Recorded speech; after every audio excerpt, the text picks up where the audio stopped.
Today I want to show you how to program the TIDRADIO H8 3rd generation.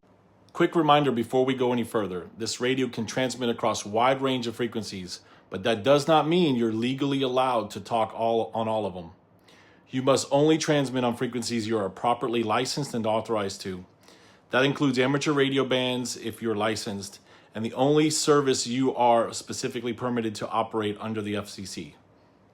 Public safety, police, fire, and EMS, aviation, marine, and business, and government channels are for monitoring only unless you have written authorization. Transmitting without permission is illegal and can interfere with real emergencies. Always follow the FCC rules and operate responsibly. This radio is a tool. Use it legally and with respect. Okay, using a Mac, I'm going to download the free CHIRP software and download it for my Mac. Then I'm going to use this programming cable. It is a baofeng programming cable to go with the CHIRP software. Now, with your TID radio turned off, you're going to open up the mic port here and connect the USB cable. Make sure it snaps all the way in, and we'll show you the next step.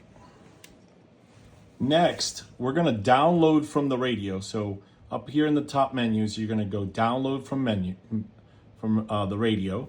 And here you're going to make sure that you have the right USB serial port on a Mac. It wants you to select that. You're going to pick the vendor TID radio, and then it automatically defaults to H3. We're going to do H8 on this model. And then the next step is to turn the radio on with the volume all the way up, and then hit OK. It's going to prompt you to tell you that to turn the radio off. You can turn it off, connect the cable. We already did that. Make sure the connector is firmly connected. We already checked that. Turn on the radio full volume, 100%. Ensure the radio is tuned to a channel with no activity. We know that. And then click OK. And when you do that, it's going to communicate to the radio, and it is downloading all of the information and the format that we want to put back into it with frequencies that we select. In CHIRP, you have multiple opportunities to download from some quality sources different frequencies. You have radioreference.com right here, repeater book. Those are the two key ones that I use. There's also DMR if you had a DMR radio, but we're gonna use radio reference.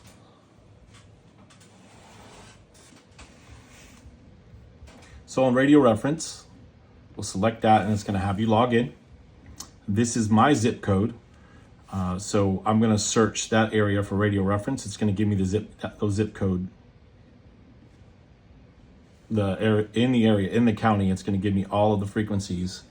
You can see I have public frequencies, and I also have ham radio frequencies in here. One of the things that you want to do is make sure that the name, this is the name that's going to show up on your radio. You got to make sure it's what you want to see for your radio. So in this case, there's like a water tank. I'm actually going to do W4GR. I'm going to use that as the name. Then I'm going to save it as a CSV file.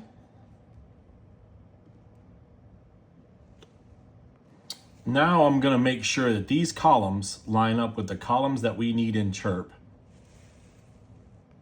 All right, I did a little cheating. I created a template to match what the TID radio wants as far as each column and setting. And then I asked ChatGPT to look up all the repeaters in the area and fill out the information for the repeaters, for CHIRP, for NOAA, and then any local EMS, sheriff, RX only, nearby Gwinnett County I wanted added in there, and I wanted some additional areas, and it has been created for me, and I'm gonna download it and use it in CHIRP. Okay, now I have everything put in. I have NOAA, I have the fire department, police departments, all the public Simplex frequencies as well, labeled correctly, and all the different repeaters. So now we're gonna go ahead and load them. All right, now that we're ready to upload the frequencies to the radio, there you go back to radio and you click upload to radio.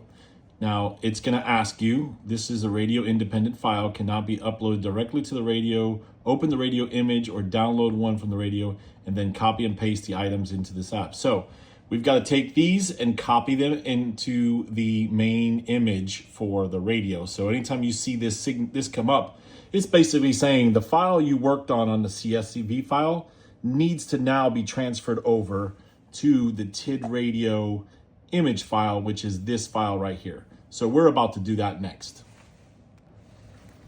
Okay, now we've transferred it over to the proper setup that they want for the TIDRADIO image that fits with this radio's image. Now we'll do the upload to radio. And now it's gonna make sure I'm using the right serial.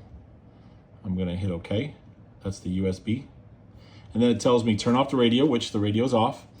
Again, going through all the questions, connect cable, make sure it's firmly in, turn the radio on, volume all the way up, ensure that the radio is tuned to a channel with no activity. We know that. And then I leave this to prompt me every time, so it reminds me. And then I hit okay. And now it is loading. It is loading all those frequencies in. It has been completed. So now we're going to turn the radio off. With the radio off, we're going to now unplug.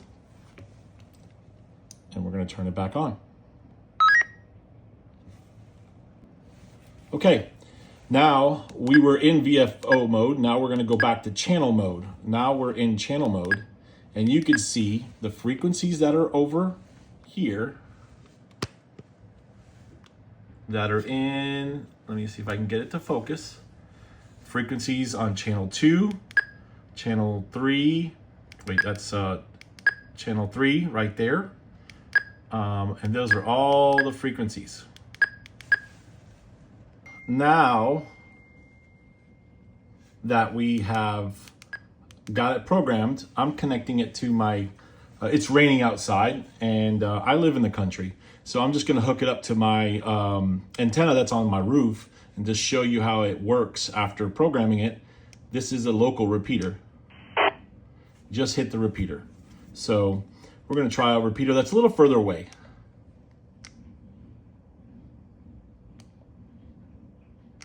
But as you can see, it's using the tone. And we're gonna try another repeater. This is a repeater not too far away. Maybe you should be able to hit it. There we go, I hit it. And we can hear them. We've made contact and the programming worked. The temperature was 41. Also, I programmed in the NOAA frequencies. Wind.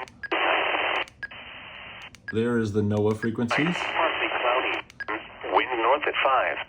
Day. So having all these frequencies programmed, it really helps out a lot to listen.